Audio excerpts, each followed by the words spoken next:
स्वागत है। आज हम एक बड़े ही दिलचस्प YouTube ट्रांसक्रिप्ट पर बात कर रहे हैं। जी ये न्यूरो लिंग्विस्टिक प्रोग्रामिंग मतलब NLP जी के बारे में है। इसमें कमाल का आइडिया दिया है कि हमारा दिमाग वो काफी हद तक एक कंप्यूटर जैसा है। तो चलिए इसी में थोड़ी और गहराई से उतरते हैं। बिल्कुल। और ये सोर्स इस बात पर काफी जोर देता है कि जैसे कंप्यूटर को सॉफ्टवेयर चाहिए, एंटीवायरस चाहिए ठीक से चलने के लिए, हाँ, वैसे हमारे दिमाग को भी बेहतर प्रदर्शन के लिए नए सॉफ्टवेयर की जरूरत होती है। जैसे कोई नया हुनर सीखना या अच्छी आदतें डालना। अच्छा। और साथ ही एक तरह के एंटीवायरस की भी, मतलब डर, चिंता जैसे नेगेटिव पैटर्न से निपटने के तरीकों की। हम्म, और एनएलपी को इसी जरूरत के एक समाधान की तरह बताया गया है। ओके। तो ये NLP आखिर है क्या? हम्म, इसे 3 हिस्सों में तोड़ा गया है, N, L और P।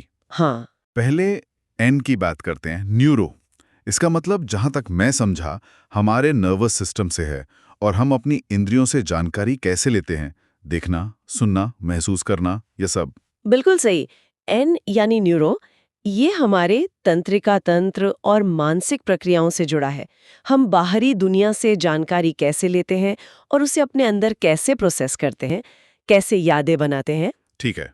फिर आता है एल, लिंग्विस्टिक यानी भाषा। भाषा मतलब बोलना। हाँ, बोलना तो है ही, पर सिर्फ वही नहीं। इसमें हमारी शारीरिक भाषा, मतलब बॉडी लैंग्वेज, हाव भाव, सांस लेने का तरीका, ये सब भी शामिल है। पूरी फिजियोलॉजी। अरे वाह, ये तो दिलचस्प है कि बॉडी लैंग्वेज भी लिंग्विस्टिक में गिनी गई है। आमतौर पर तो हम भाषा को शब्दों से ही जोड़ते हैं। जी बिल्कुल। और स्रोत यही बताता है कि हमारी भाषा, चाहे वो बोली जाने वाली हो या शारीरिक, वो हमारी अंदरूनी मानसिक स्थिति को दिखाती भी है और उसे प्रभावित भी कर सकती है। अच्छा, तो ये N और L कैसे जुड़ते हैं तीसरे हिस्से P यानी प्रोग्रामिंग से? ये कंप्यूटर वाला शब्द यहाँ क्या कर रहा है? देखिए, प्रोग्रामिंग यहाँ पर हमारे व्यवहार के पैटर्न या आदतों के लिए इस्तेमाल हुआ है। आदतें। हाँ, वो काम जो हम लगभग अपने आप करते हैं, जैसे रोज सुबह उठकर ब्रश करना या शायद किसी खास कुर्सी पर ही बैठकर ज्यादा आराम महसूस करना। हाँ हाँ, होता है ऐसा। तो स्रोत के अनुसार ये सब हमारे अवचेतन मन द्वारा सीखे गए प्रोग्राम हैं।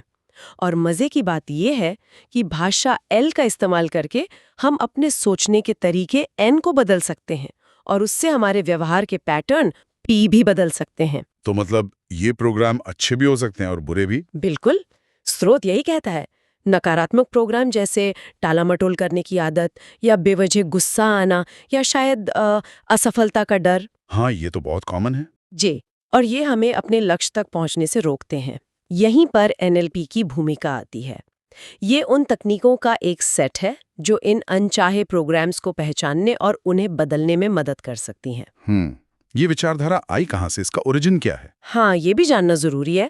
तो इस विश्लेषण के मुताबिक एनएलपी का जन्म हुआ 1970 के दशक में अमेरिका में। 70 के दशक में? जी, रिचर्ड बैंडलर और जॉन ग्राइंडर नाम के दो लोग थे।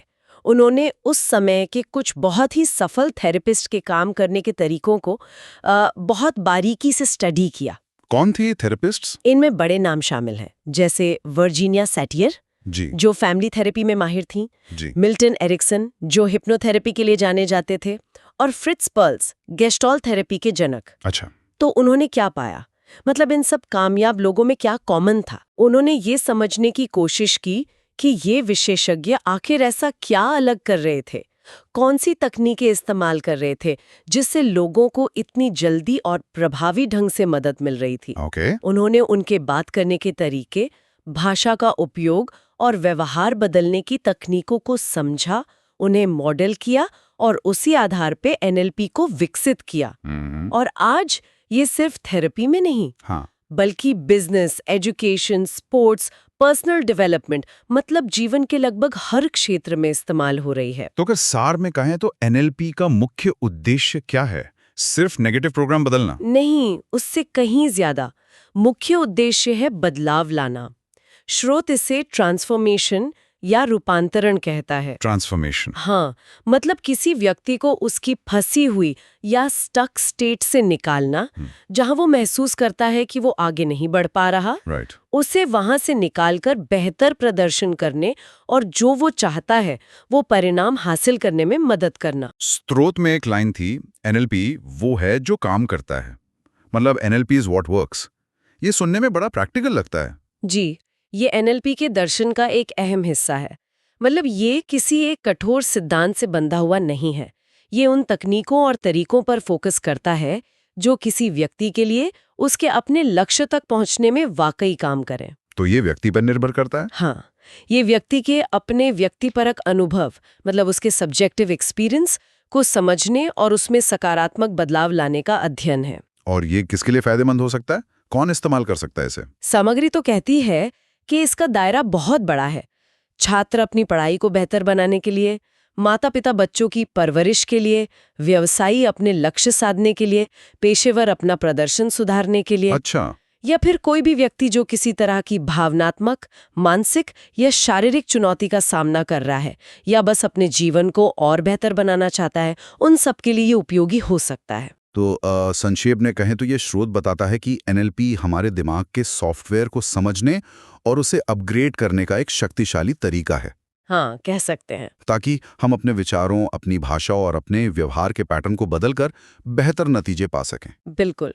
ये हमें अपनी अंदरूनी दुनिया को समझने और जीवन में सकारात्मक बदलाव लाने के लिए व्यवहारिक, मतलब प्रैक्टिकल तरीके देता है। बहुत खूब। और जाते जाते अपने श्रोताओं के लिए एक सवाल छोड़ जाते हैं सोचने को।